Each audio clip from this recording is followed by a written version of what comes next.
Hello, big boys and girls, parents and grandparents, teachers, and everyone interested in AI and robotics. Welcome to AI's Next with Romy and Robbie, your AI literacy podcast. I'm Anastassia, founder of AI Edutainment, a company bringing knowledge and understanding of AI into 1 million families and 100,000 businesses. And with me today is one of my favorite guests and co-host, and this is Dr. Matthias Röder. And we are back with the Beyond Human episode. In these conversations, we are looking into the ways of human-machine collaboration and how best professionals, independent of their field, can enhance what they do with the new tool, which is an AI. And to discuss something that is very much on my mind since actually 2012. And I started back then actively using machine learning. So obviously, transformers did not exist on scale. And I was using machine learning in helping businesses to benefit from their data assets. And I started to wonder whether AI could be used not just to find answers, but actually to formulate new problems. And this is kind of, what I would love to focus on today. And I know, Matthias, we drafted this question when we were kind of, describing what we would like to do in those conversations beyond human. So how do you think about this problem? Well, it's actually something that I've been thinking a lot about, because when you look at the field of music and creativity, then identifying a problem is really almost the most important part in composing something, because you have to find sort of the question that you like to answer with the piece.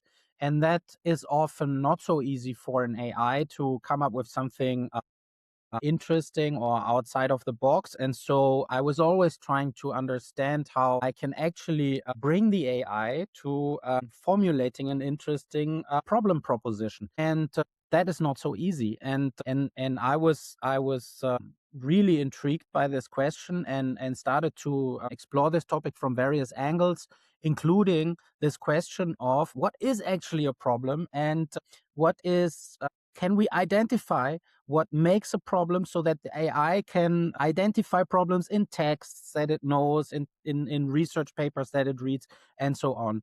And so, I've been poking around the research literature, and I was very interested in seeing that in the field of medicine, AI had been used quite a lot.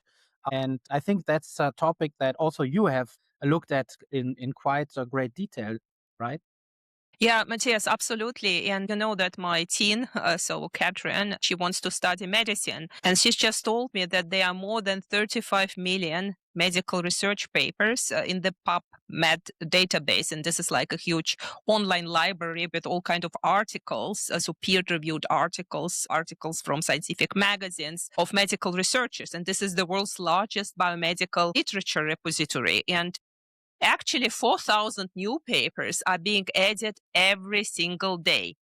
And of course, AI systems are being trained on biomedical literature, and they can deep dive this whole ocean of findings, and humans can't. So I can't read 35 million pieces. You can't, but AI can. And this AI can find statistical patterns across thousands of papers and surface connections that no human expert would ever have the time or even cognitive capabilities to grasp and to identify. And of course, we all know the example of AlphaFold, so this famous DeepMind implementation, which actually brought to Hassabis the Nobel Prize for chemistry.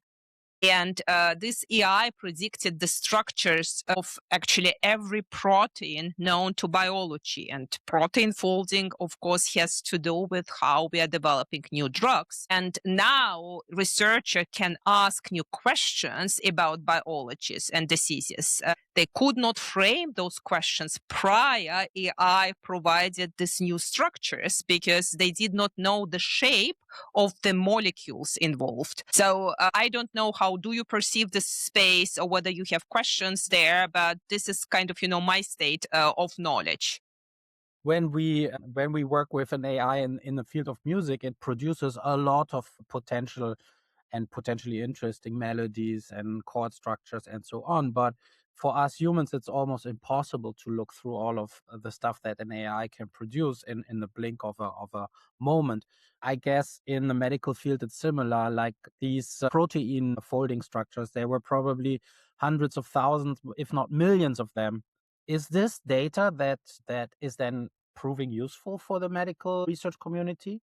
Yeah, absolutely. So in this case, yes, but you are actually going somewhere which is deeply intriguing because, and this is why I'm always saying AI can't replace humans because we absolutely require human judgment. And AI is generating hypotheses because it's kind of, looks, well, we use those human language once again when we describe AI. So AI does not have eyes, does not have ears, does not really feel what is going on there, but it kind of, consider the information and then it generates hypotheses. But we require humans and really scientists, researchers who would then test those hypotheses and ask whether those hypotheses are great or useless. And for example, there was another product of DeepMind, and it was graph networks for material exploration systems. So the abbreviation is GNoME, GNoME. So once again, graph networks for material exploration.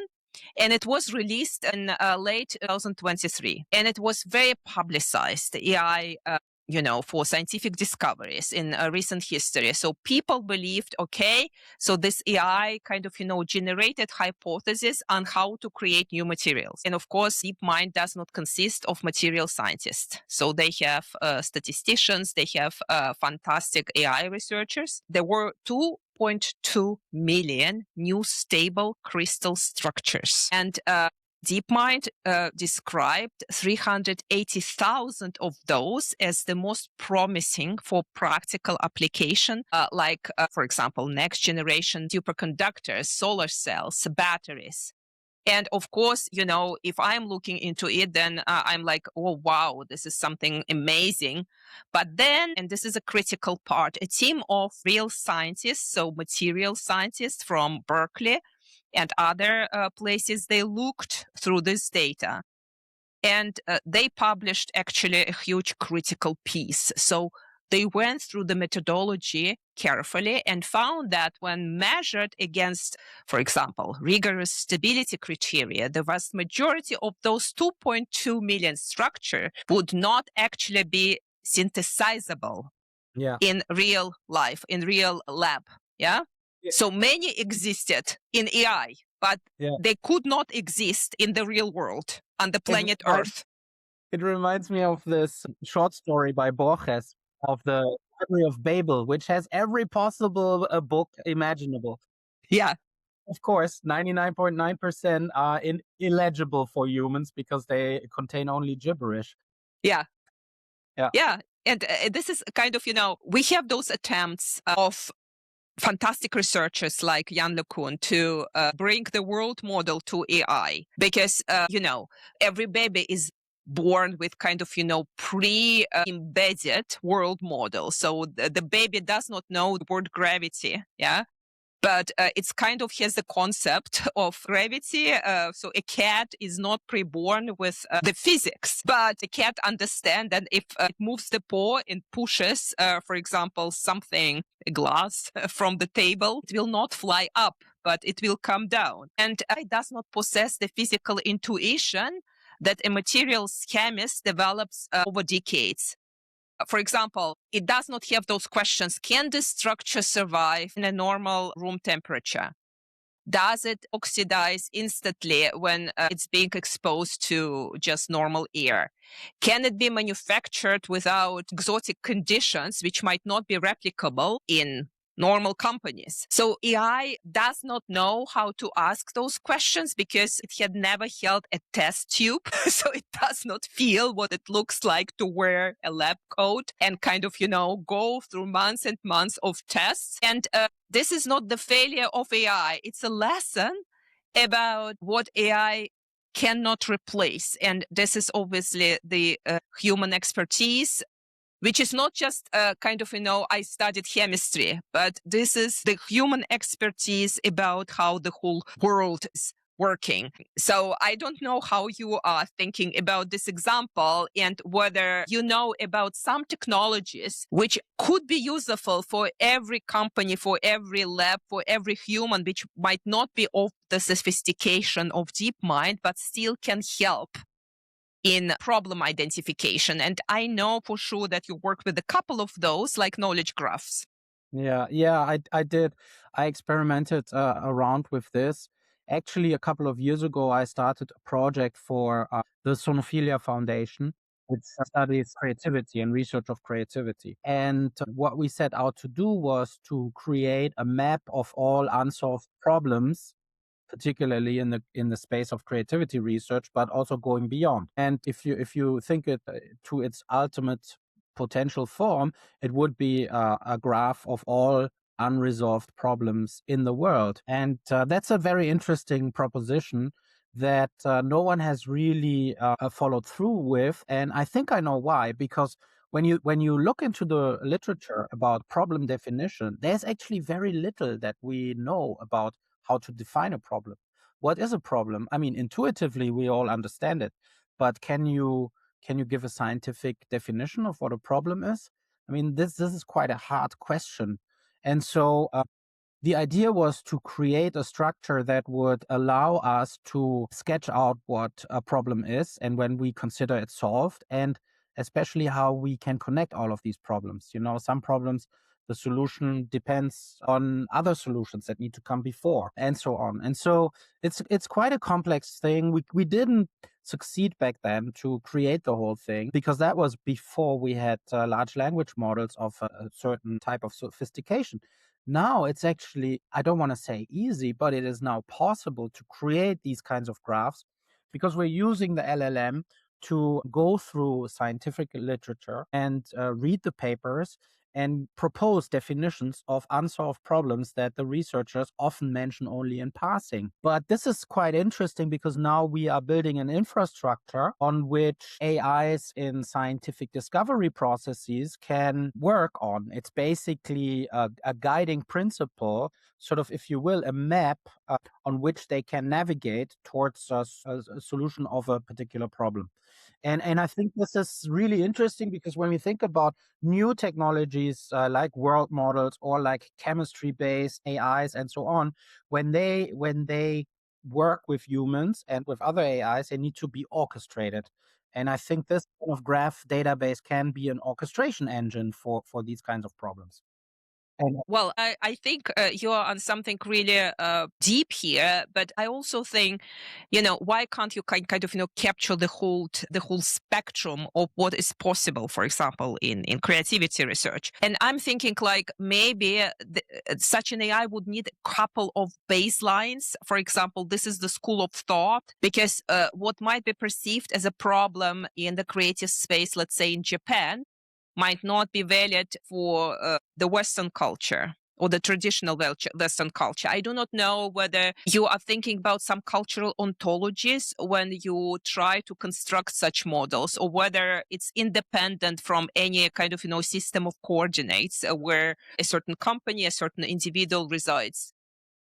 This is quite interesting because I decided to do something which on the surface is not very intuitive. I said we don't need to have agreement on any of these aspects, like you mentioned. Why? Because, first of all, I believe that we humans have spent a lot of energy and a lot of time trying to get to a consensus on what are the actual problems that we want to solve, And this finding of consensus is actually so energy and time inefficient that I think we could make much more progress more quickly if we would just try to find a way in which everyone can have their own opinion and perspective, and that could be represented in the system. And then AIs can find these points in the graph which, if they are solved, have the greatest benefit on all other nodes in the graph. In other words, we can make progress by identifying those aspects in the collective imagination that move the needle the most for most people. And this kind of use of technology, I think, is in my view very novel. I haven't seen it anywhere like this, where we basically say it is not always necessary to have a common understanding. We can use the technological infrastructure to help us converge our efforts in a meaningful way without fully having realized a consensus. Because often consensus comes about naturally once certain things change. And so all that energy that we used on, say, agreeing on the sustainable development goals. I mean, that was like 10, 20 years of work just to have the document. That's a lot of time and effort. I think, I think now about one aspect which is for me crucial to develop a truly beneficial and responsible AI, which might get into alignment with humans. And I'm now thinking about the theory of mind. Mhm. And let me just explain what I'm kind of trying to knock on here. Theory of mind is something which is deeply embedded into biological organisms, not just in humans, but already we know that in creatures like chimpanzees, so in primates, it exists. And it has to do with the structure in brain called the cranial prefrontal cortex. And the theory of mind requires someone to understand what is happening in the head of another one. For example, there was an experiment when a researcher was hiding food from chimpanzees, and there were two particular specimens, one female and one male, so Belle and Rock. And this Rock was a dominant male, very aggressive male. And the researcher was showing food to Belle and was simply observing what is going to happen. And Belle was actually first revealing the place of food and sharing food with her peers, including Rock. And then Rock understood, okay, so Belle has this very important information, and he took all the food for himself, so without sharing.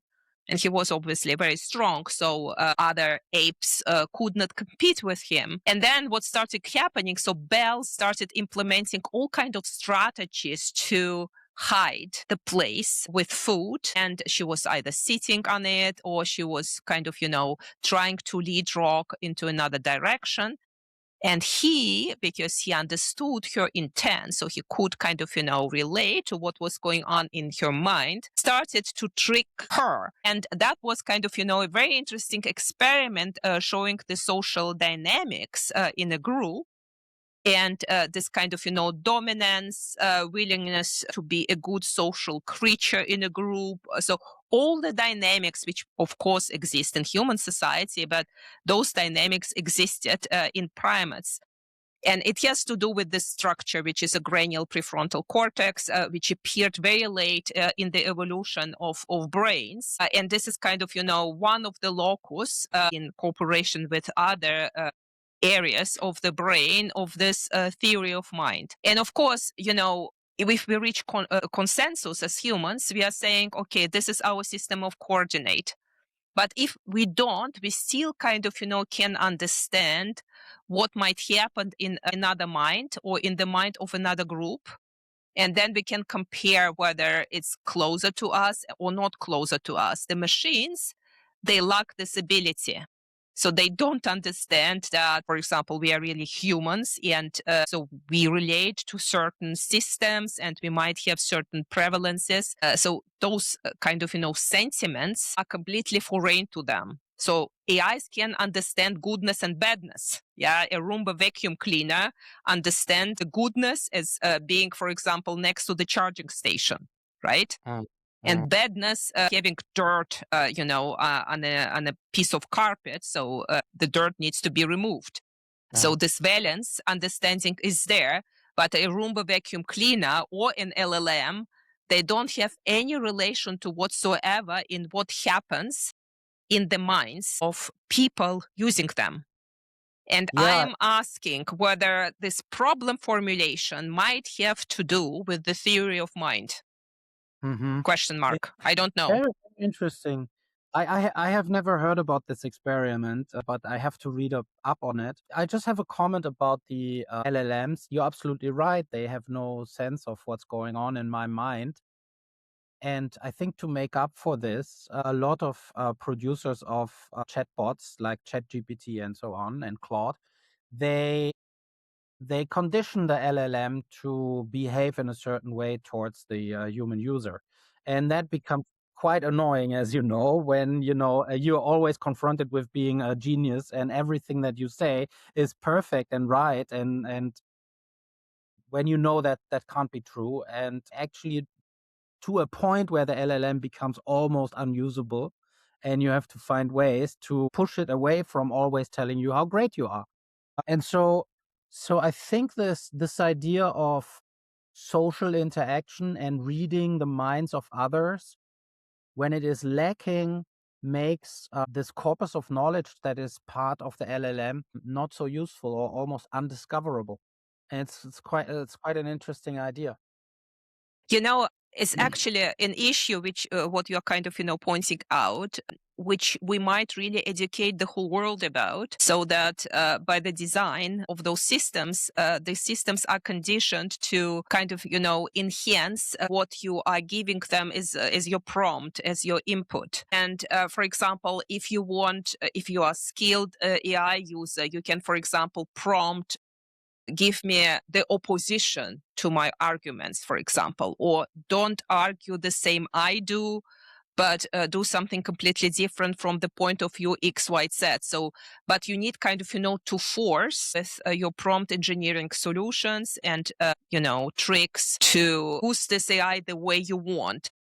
People who do not know that, sometimes they might receive, let's say, an output which is very different from what they expect, and which might be even dangerous, especially, for example, if those people are suffering from certain psychological conditions. Yeah, absolutely. So, Just to give a concrete example of what you just said, the other day I was talking to someone who was using AI to program, and they said, like, yeah, I don't get the good results. And I said, let me look at what you did. And what happened was, you have a conversation with the AI and you mention an idea. Let's say, like, the app should have a subscription model. And then later on, you say, well, let's forget about the subscription model. We're not going to do that. And then you continue the discussion. And what happens is, with a human developer, they can forget about the subscription model and build the rest of the software without it. But in the case of the AI, this idea of the subscription model will always linger around in the context. And so when it starts to build software later on in the conversation, it will always have a fallback position on, we might have a subscription at some point, so I better build something like this. And then you have all of this software, all of this code that you're not going to use, that actually is opening a lot of security issues in your code base, just because you didn't do what I always recommend, and that is, once you have clarity on what you want to build, you have to start over in a new conversation with a new context and only input the stuff that is relevant. Otherwise, the AI is going to be confused. And the actual applications that you use, Claude and ChatGPT, they are so easy. You don't realize that you're making all of these mistakes. Yeah, it's just it's a problem in the user experience itself, that it is becoming so easy to use that the underlying complexity disappears, and that introduces a lot of security risks, I think.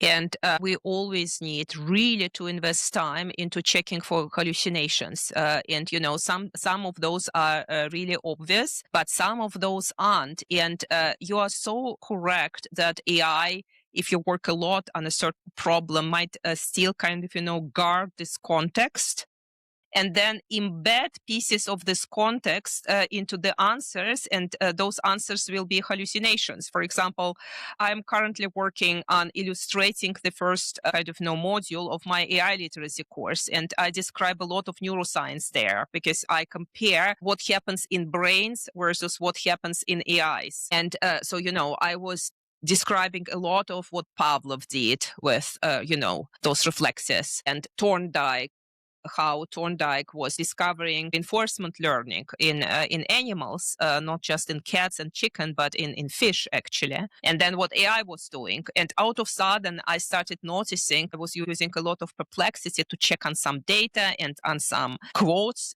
Perplexity started hallucinating, and I was using in parallel one Chinese model and Claude, because I always like to compare different inputs because those models were trained on very different data. But it started to hallucinate, attributing stuff which was Pavlov to Thorndike and vice versa. Yeah. Mm-hmm. And then I was saying, why are you giving me that? And it was, excuse me. Yes, it was a confusion, but you need to be very diligent and actually call out those things, and of course, if you are in your space, you are fine. But if you are kind of, neighboring into something else, you might get serious mistakes from AI into your course, your product, your service, your research. So how do you think about this checking, and what do you do in your practical AI implementations, Matthias?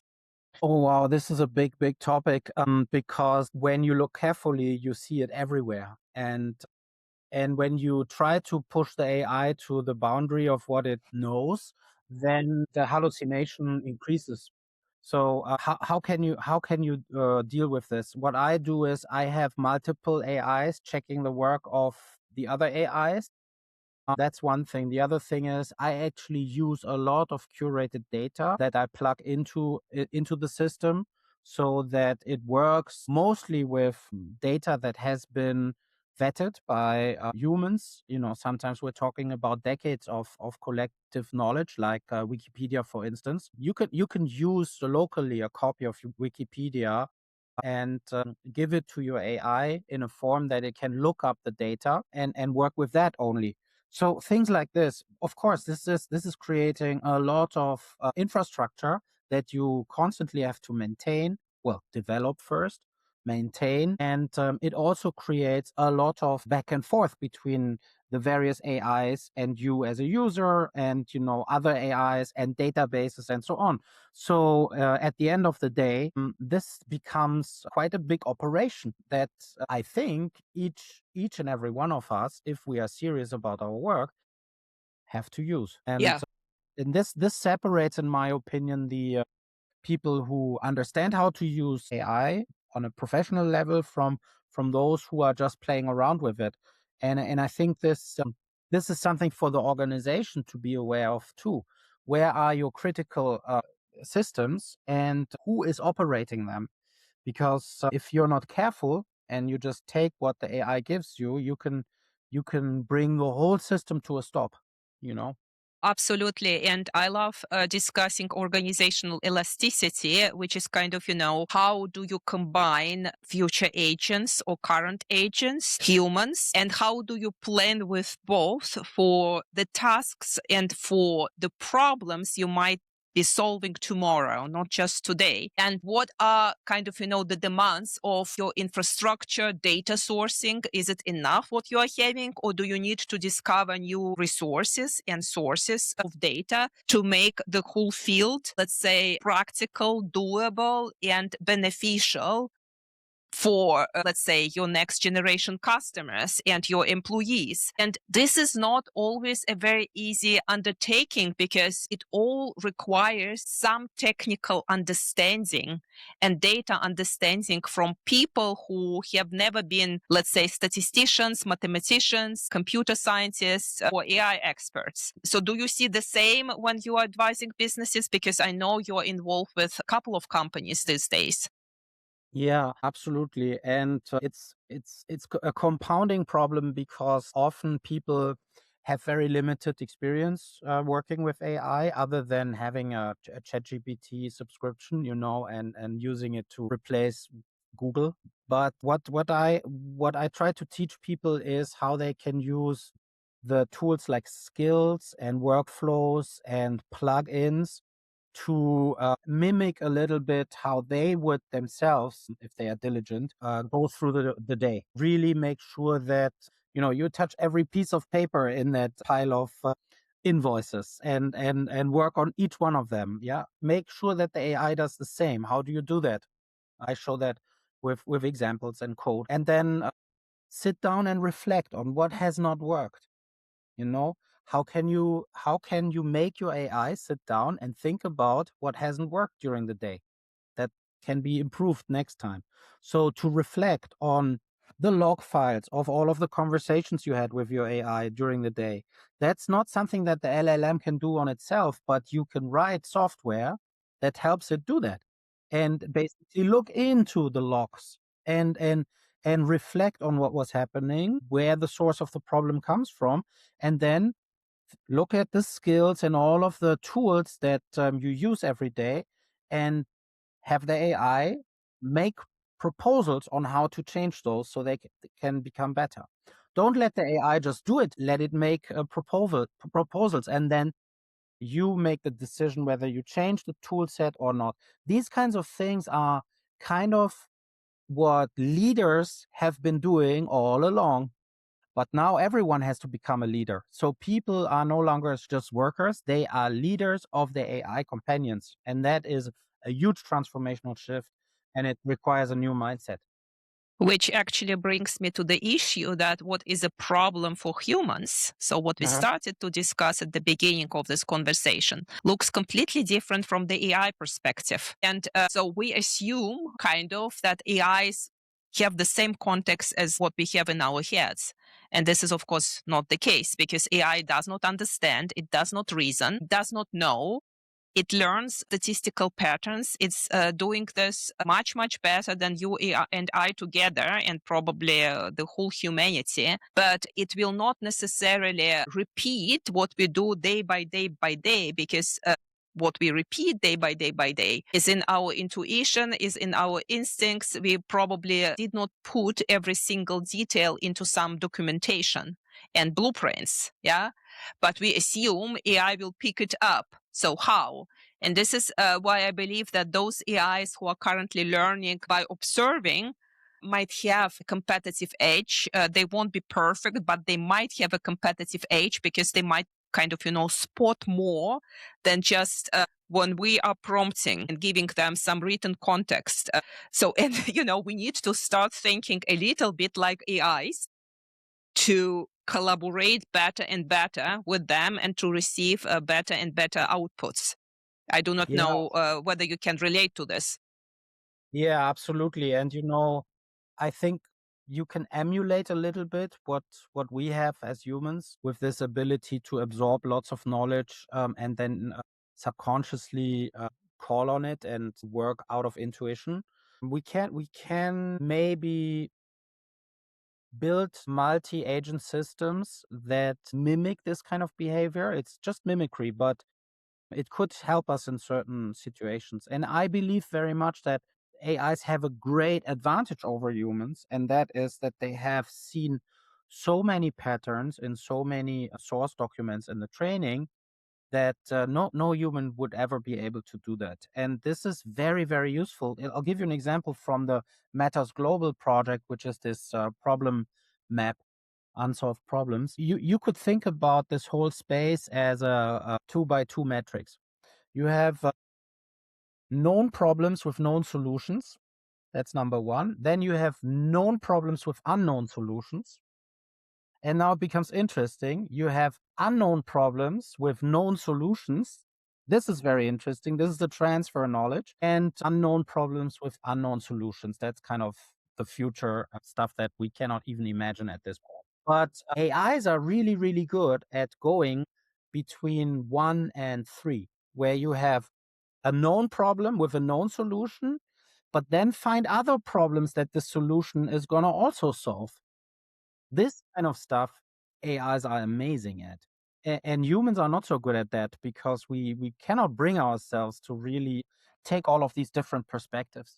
Absolutely. And Really humans require years to study to comprehend a couple of domains. And we can't just kind of, vacuum clean those data points, which will give us new insights. And Matthias, just, to close this conversation of today, I brought with me a couple of papers, which actually are illustrating all of them, how great AIs are to move from your point 1, 2, and 3. But not unknown problems and unknown solutions, which indeed I could not discover. And I was really looking very, very hard to discover whether there was one case where AI really provided something that magnificent.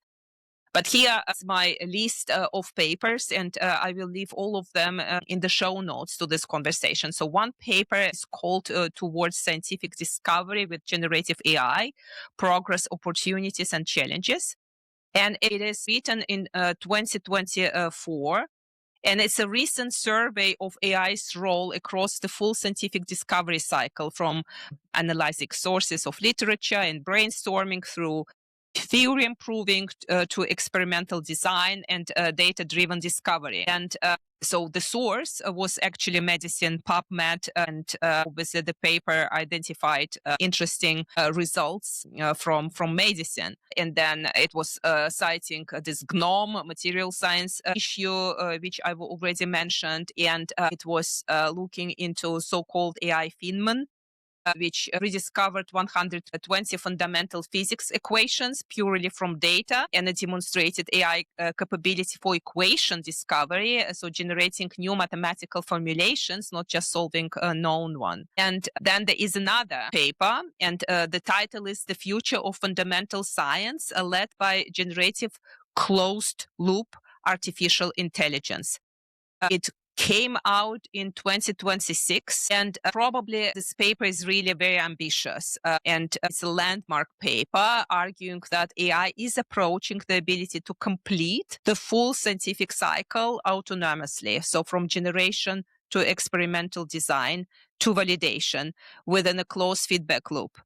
So it's calling out that AI might one day transition from automation to workflow efficiency and then to genuine discovery of new laws of nature. But so far, these laws of nature, so the new ones, have not been reached. So I'm curious, but I'm kind of giving those papers because I think it's quite helpful, not just to discuss from our experience, but to give our listeners some body of literature they might review, because they might be interested in some topics which are kind of, beyond your or mind field of activities or even comprehension. And then the third paper is Machine Learning as a Tool for Hypothesis Generation.